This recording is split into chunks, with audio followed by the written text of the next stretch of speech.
ಜನಕ ಮಹಾರಾಜನಿಂದ ಕಳುಹಿಸಲ್ಪಟ್ಟಿದ್ದಂತಹ ಸಕಲ ಸದ್ಗುಣ ಪರಿಪೂರ್ಣರಾದಂತಹ ಮಂತ್ರಿಗಳು ಮತ್ತು ದೂತರು ರಾಜಸಭೆಯಲ್ಲಿ ಆದಂತಹ ನಿರ್ಣಯವನ್ನು ಕೇಳಿ ಪರಮ ಸಂತುಷ್ಟರಾಗಿ ಬಿಡ್ತಾರೆ. ದಶರಥ ರಾಜನಿಂದ ಸತ್ಕೃತರಾಗಿ ಆ ರಾತ್ರಿಯನ್ನ ಅಲ್ಲಿಯೇ ಅಯೋಧ್ಯೆಯಲ್ಲಿಯೇ ಸಂತೋಷವಾಗಿ ಕಳೆಯುತ್ತಾರೆ. ಆ ರಾತ್ರಿ ಕಳೆದು ಹೋಗುತ್ತೆ. ಬಂಧುಗಳು ಅಮಾತ್ಯರುಗಳೊಡನೆ ಪರಮ ಸಂತುಷ್ಟನಾಗಿ ಕುಳಿತಿದ್ದಂತಹ ದಶರಥ ತನ್ನ ಸಾರಥಿಯಾದಂತಹ ಸುಮಂತ್ರನನ್ನ ಕರೆದು ಹೇಳ್ತಾನೆ, ನಮ್ಮ ಕೋಶಾಧ್ಯಕ್ಷರು ನಾನಾ ವಿಧವಾದಂತಹ ಅಮೋಘ ರತ್ನಗಳನ್ನು ಬೊಕ್ಕಸದಿಂದ ಯಥೇಚ್ಛವಾಗಿ ಹಣವನ್ನು ತೆಗೆದುಕೊಂಡು ತಕ್ಕ ರಕ್ಷಣೆಯನ್ನು ಮಾಡಿಕೊಂಡು ಮೊದಲು ಮಿಥಿಲೆಯ ಕಡೆಗೆ ಪ್ರಯಾಣವನ್ನ ಬೆಳೆಸಲಿ. ರಥ, ತುರಗ, ಹಸ್ತಿ, ಪದಾತಿಗಳಿಂದ ಕೂಡಿದ ಚತುರಂಗ ಬಲವು, ಶ್ರೇಷ್ಠವಾದ ಮೇನೆಗಳು, ರಥಾದಿ ವಾಹನಗಳು ನನ್ನ ಆಜ್ಞೆಯ ಹಾಗೆಯೇ ಹೊರಡಲು ಸಿದ್ಧವಾಗಲಿ. ವಸಿಷ್ಠ, ವಾಮದೇವ, ಜಾಬಾಲಿ, ಕಾಶ್ಯಪ, ದೀರ್ಘಾಯುವಾದಂತಹ ಮಾರ್ಕಾಂಡೇಯ, ಕಾತ್ಯಾಯನ ಇವರುಗಳೆಲ್ಲರೂ ಬ್ರಾಹ್ಮಣರನ್ನು ಮುಂದೆ ಮಾಡಿಕೊಂಡು ಪ್ರಯಾಣವನ್ನ ಮುಂದುವರಿಸಲಿ. ಜನಕನಿಂದ ಕಳುಹಿಸಲ್ಪಟ್ಟಿರುವಂತಹ ಮಂತ್ರಿಗಳು ಮತ್ತು ದೂತರು ನನ್ನನ್ನು ಅವಸರಪಡಿಸುತ್ತಿದ್ದಾರೆ. ಹಾಗಾಗಿ ಕಾಲವು ಮೀರಿ ಹೋಗುವುದರೊಳಗಾಗಿ ಮಿಥಿಲಾ ಪಟ್ಟಣವನ್ನು ತಲುಪಲು ಶಕ್ಯವಾಗುವಂತೆಯೇ ಉತ್ತಮವಾದಂತಹ ರಥವನ್ನು ನನಗಾಗಿ ಸಿದ್ಧಪಡಿಸು ಎಂಬುದಾಗಿ ಸುಮಂತ್ರನಿಗೆ ದಶರಥ ತಿಳಿಸ್ತಾನೆ. ರಾಜಾಜ್ಞೆಯ ರೀತಿಯಲ್ಲಿಯೇ ಋಷಿ ಪುರೋಹಿತರ ಸಮೇತರಾಗಿ ಮಿಥಿಲಾ ಪಟ್ಟಣಕ್ಕೆ ಪ್ರಯಾಣ ಹೊರಟಿದ್ದ ಚತುರಂಗ ಬಲವು ದಶರಥ ರಾಜನ ಹಿಂದೆ ಹೊರಟಿತು. 4 ದಿನಗಳು ಪ್ರಯಾಣ ಮಾಡಿದ ನಂತರ ದಶರಥ ರಾಜನು ಪರಿವಾರ ಸಮೇತನಾಗಿ ಮಿಥಿಲಾ ಪಟ್ಟಣವನ್ನು ಸೇರಿದ.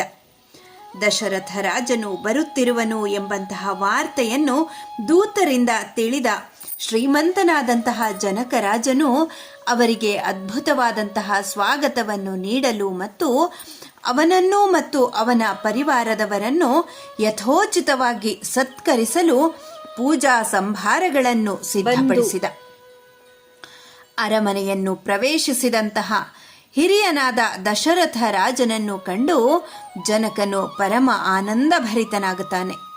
ತನ್ನ ಆದರದ ಸ್ವಾಗತದಿಂದ ಹರ್ಷಿತನಾಗಿದ್ದಂತಹ ದಶರಥನಿಗೆ ಜನಕರಾಜ ಹೇಳುತ್ತಾನೆ, ನಿನಗೆ ಆದರವಾದಂತಹ ಸ್ವಾಗತ. ನಮ್ಮ ಭಾಗ್ಯ ವಿಶೇಷದಿಂದಾಗಿ ನೀನು ಇಂದು ನಮಗೆ ಪ್ರಾಪ್ತನಾಗಿದ್ದಿ. ನಿನ್ನ ಮಕ್ಕಳ ಶೌರ್ಯದಿಂದ ಜಯಿಸಿದ ತೃಪ್ತಿಯನ್ನು ನೀನು ಪಡೆಯಲಿದ್ದಿ. ಮಹಾ ತೇಜಸ್ವಿಗಳಾದ ಈ ವಸಿಷ್ಠರು ದೇವತೆಗಳಿಂದ ಕೂಡಿದ ಇಂದ್ರನೋಪಾದಿಯಲ್ಲಿ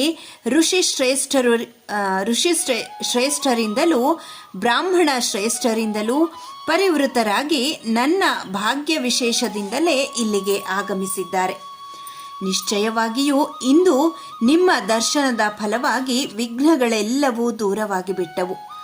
ಮಹಾತ್ಮರಾದ ಮಹಾಪರಾಕ್ರಮಿಗಳಾದ ರಘುವಂಶ ಪ್ರದೀಪರುಗಳೊಡನೆ ನಾನು ಮಾಡಲಿರುವ ವಿವಾಹ ಸಂಬಂಧದಿಂದಾಗಿ ನಮ್ಮ ವಂಶವು ಪುರಸ್ಕೃತವಾಯಿತು. ಮಹಾರಾಜ, ನಾಳೆಯ ದಿನ ಪ್ರಾತಃ ಕಾಲ ಈ ವಿವಾಹವನ್ನು ನೀನು ನಡೆಸಿಕೊಡುವುದು ಸಾಧುವಾಗಿದೆ.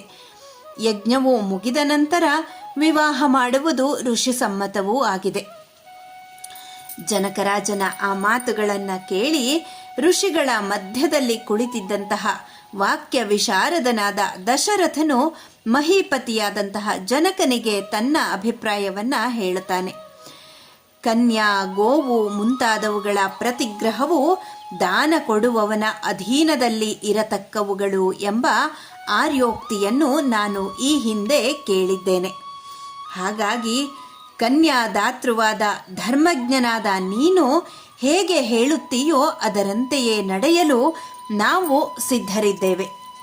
ಸತ್ಯವಾದಿಯಾದ ದಶರಥನ ಧರ್ಮ ಮೂಲವಾದ ಮತ್ತು ಯಶೋದಾಯಕವಾದ ಮಾತುಗಳನ್ನು ಕೇಳಿ ವಿದೇಹಾಧಿಪತಿಯಾದ ಜನಕನು ವಿಸ್ಮಯಗೊಂಡು ಬಿಟ್ಟ. ಪರಸ್ಪರ ಸಮಾಗಮದಿಂದ ಪರಮಹರ್ಷಿತರಾದ ಋಷಿಗಳು ಆ ರಾತ್ರಿಯನ್ನು ಸುಖವಾಗಿ ಕಳೆದರು.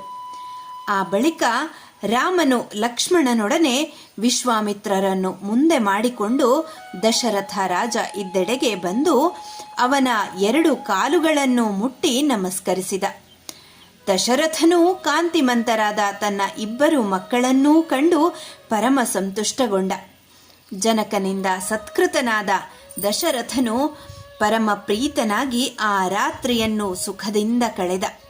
ಮಹಾ ತೇಜಸ್ವಿಯಾದ ತತ್ವವಿದನಾದ ಜನಕನು ಅಂದಿನ ಯಜ್ಞಕ್ರಿಯೆಯನ್ನು ಯಥಾವಿಧಿಯಾಗಿ ಮುಗಿಸಿ ಹೆಣ್ಣು ಮಕ್ಕಳ ಮದುವೆಯ ಪೂರ್ವಾಂಗವಾಗಿ ಮಾಡಬೇಕಾಗಿದ್ದ ಅಂಕುರಾರ್ಪಣ, ರಕ್ಷಾಬಂಧನಾದಿಗಳನ್ನು ಧರ್ಮವಿಹಿತವಾದಂತಹ, ಶಾಸ್ತ್ರವಿಹಿತವಾದ ಮತ್ತು ಆಚಾರವಿಹಿತವಾದ ರೀತಿಯಲ್ಲಿ ಮಾಡಿ ಆ ರಾತ್ರಿಯನ್ನು ಸುಖದಿಂದ ಕಳೆದನು.